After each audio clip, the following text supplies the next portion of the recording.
students, welcome to the lecture series of automata theory. The topic that we are going to learn today is about left linear grammar. Okay, so if a question is given to us to construct a left linear grammar, how do we solve it? Yeah, so we have already solved some examples on construction of right linear grammar. You can find the link in the description box below. Please go and check that. Okay, so in this video we are just going to construct the left linear grammar. So let's start. The question is given as construct a left linear grammar to accept the strings with even number of a's followed by odd number of b's. Before solving the example, let us first try to draw the set of strings that are acceptable by this particular language. So I can say even number of a's, that means minimum 0 number of a's is possible, and odd number of b's means minimum 1 b is possible. That means minimum possible string is b. Other than that, if I say even number of a's is 2a, then 2a with single b is possible.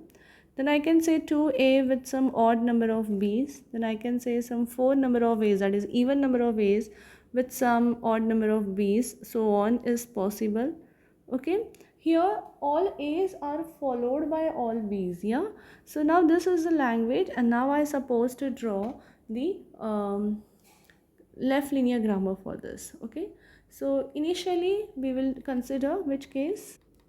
Now the string should end with compulsorily one number of b, because here we have minimum possible string as b. For that, how we can write down the grammar? So start state will say string should end with b, and if this is been handled, before b what can come? So some string which is taken care by variable a. Okay, so now I'll just handle the variable a and I'll find out. So let me tell you one thing first of all. If I have this particular string to be accepted, a b b b, if I am creating a right linear grammar, then I will proceed the string from left to right, and I will see, okay, string starting with a, then string having odd number of b's or even number of b's. Okay, but if I'm constructing a left linear grammar, so what I'm doing is I'm coming backside, that is right to left. Yeah, and that's why I should be checking the last symbol first and then as coming ahead till the first symbol. So that's why we are going in the reverse direction, and I'm checking the last symbol. That's why I'm checking string should end with. Now I'm finding that. Okay, so let us go ahead. Okay, so now here now we are saying the string can have odd number of b's, but to accept the multiple number of odd b's, that means we have just taken care of a single b. But what if I have 3 number of b's, 5 number of b's, 7 number of b's? So it should be allowing me interpretation to accept those many number of b's. And though I'm reaching a now, so a will take care of that. So a will say any extra b's that are coming will come in even numbers, because those even numbers plus 1b will always give me odd length, and that's why I'm taking it for even number of b's, and it should be repeatedly working for as many number of b's that I want. So to make it repeatedly work, I should start with the same symbol, that is a. So it is taking it recursively. So once if I have done reading this all number of b's, and I want to stop just reading b and now I have to go back and just start reading a. Okay, so to proceed ahead, I can just redirect a to some other variable. So what I've written here is, after reading all odd number of b's, even number of a's should be accepted, and to add, that's why we will add a new variable b to accept the a. Yeah, so what I can do, this capital A will simply redirect to b. Okay, and with this I can then read some even number of a's here. Okay, so we can say that minimum possible string with a is epsilon, and that's why I can say that I should have some rule for there is no a. Yeah, so b is giving epsilon if there is no a, because even number of a's, if there are 0 number of a's, this b giving epsilon rule should be there. Okay, and what if I have some number of a's, that is 2, 4, 6. So now to accept the even number of a's recursively, I can say this capital B is giving you even number of A's and coming recursively, so it will again initiate with the same symbol B. And with this I can say now my grammar is complete. Okay, let us derive a string and try working on it. So I have just written this grammar all together as in this form, and now I'm deriving this. Okay, so now I'm trying to derive the string A, B, B, B. So how will I proceed with it? I'll first start with the start rule, that is as giving A, B. Now capital symbol, I'll substitute the value with some another rule. Here I'm using production rule. Here I'm using production rule 1. Okay, so in place of A, I'm putting some values. Say for example, to accept 3 number of B, I'll first use the rule A, B, B. Yeah, and then the B. So this is using production rule 2. Okay, now again I have a capital B, and instead of this, now I just want to read 2 number of A. So I'll simply go from A to B. So here I'm using production rule 3. And then this B, I want to accept 2 number of A's, so I'll use the rule BAA and then triple B, that is production rule 4. Okay, and now I'm done with the string, so I just want to stop. So I'll say B is giving epsilon. I need not to write. I'll simply write down this string as it is, and I say this is using rule number 5. So I can see that I have derived the string properly using this grammar. So I can say the grammar is perfect. Yeah. So with this we are done with one example. Let's solve one more example. Now suppose the question given to us is construct a left linear grammar to accept the given regular expression. Okay. So I have given an expression instead of giving a language, and for this expression I have to construct a left linear grammar. Okay. So for my understanding, I will just write down some strings. So I can say it will accept some strings, though the whole thing is having closure, it will accept the epsilon. Only the first part if it is taken, then AA. Only second part is taken, then compulsory string is AB and then BA. Only second part is taken, but in that the BB is taken care, or the combination of first part and second part, say for example in this way, and so on, so many other possible strings there. Okay, so now I'll start deriving the grammar for this. Okay, so first of all I have to consider the empty. So now we'll consider empty string accepted by grammar, and I can write it as capital S giving epsilon. Okay, now next that I want to see is I should be checking the ending of string. Yeah, I am going from right to left in this direction. So very first I'll just look after to the string that is the bigger one. Yeah, and that is this particular part of the string, let's say. So I want to see this string is ending with BA. Yeah, to handle that, so I'll write down to accept the string ending with. So here what I'll write is S ending with BA, and before that some part of the string which is taken care by A. So for this A, what will come? The previous part before BA. Yeah, that is, I can say this part. Okay, now I can say that before it I have this BB coming in closure. So to accept the string BB which is coming in closure, I can write down I am in A now. Okay, so in A, BB can come in closure. That means as many times I want, I can just repeat it. So I should start with the same symbol A. Okay, and once I've taken how many number of BBs I want, then I can just go ahead and take the previous part of the string. Now what is the previous part of the string? That is this AB. Okay, so I'll just do.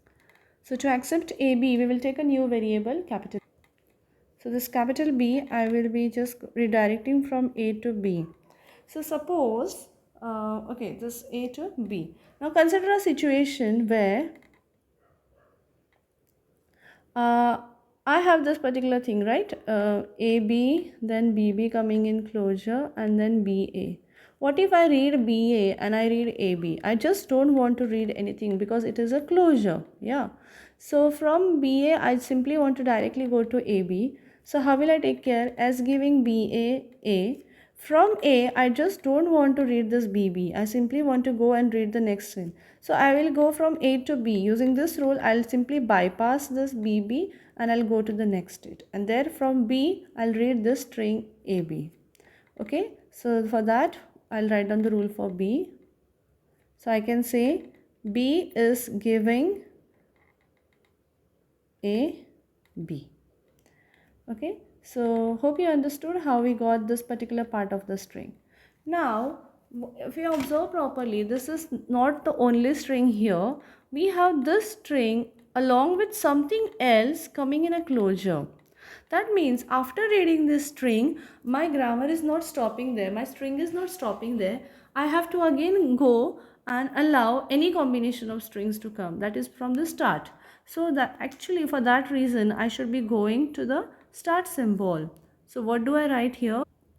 So here in this B giving AB, I will write down S in the beginning, so that after reading this thing, I'm not stopping, I'm allowing to take more occurrences of any combinations from that closure. Okay, and that's why I'm writing this as giving AB. Okay, so I think with this, we'll go ahead now. Yeah. Now we have covered this part of the string. Yeah. I'll just show you. Okay, so we have covered this part of the string. Now let's try to cover this part of the string. Okay, so string having only AA and coming multiple times. Yeah, so let's see that. So now I'm writing to accept the string AA from start variable in recursive manner. Why recursive? Because it has got a closure. So how do I write that? I will say capital S is giving you string AA, which is ending with AA actually, and before that you can be again repeating it multiple times because it is a closure. So I'll just simply write uh, preceded by capital S. Okay, so with this grammar is complete. Let's write down the entire grammar properly. So I can say this is the final left linear grammar. Now again let's derive a string with this grammar and check whether it is a valid one or not. So before solving or deriving a string, I'll just write down this grammar rules in the sequence with the production numbers. So the first production is as giving SAA. So I have written all the production rules separately and I have numbered them. Now I'll try to derive a string with this. So I'm trying to derive a string AA, AB, BB, BA from LLG. So I'm just making use of closure and I'm just checking both the cases of OR and trying whether all this type of string are coming properly or not. So I'll begin with the start symbol S. Now I want my string to end with BA. So I should go with which rule? Rule number 2. Because rule number 2 is giving me string ending with BA. So I will say using production rule 2. Now I have a capital symbol A. So before BA, what do I want? I want BB. So you see here, I have done with this BA. Now I want to read BB. So from A, which symbol, which rule allow me to read BB? So A have only two production rule. So if I go with the fourth one, it will be better. That is giving me A, BB and then BA as it is. So this is using production rule 4. Now I have read BB from my string. I just want to read now AB. So now I'm at A and from A I want to read a string AB, but there is no such string. So I will go with the A giving B rule, that is A giving B. That is rule number 5. Now from rule number 5 I got the capital letter B. So I'll just, there is only one rule for capital letter B. I'll just put that value, B giving S A B B B B A. So that is using rule number 6. So if you see here from a string we got this AB also. Now I just want to read this AA in the beginning. So for capital S, which value, which rule I should be using? Capital S has 3 rules. So now I want to read a string AA and that's why I should go with the first rule. So as giving SAA, as giving SAA, then the other part of the string just copy as it is. Okay, now this is rule number 1 that I have used. Now I have capital symbol S. If you see properly, my string that I want to derive is already there. So I just want to ignore this S. So can I do that? Yes, with the rule S giving epsilon. So as giving epsilon, I'll simply get rid of this S. That is using rule number 3. And now finally we got the string derived using the given left linear grammar. So we can say the grammar that we have derived is right. Okay, so I hope you understood this video. If you have any doubts with this video, please do ask me in the comment box. Okay, thank you for watching.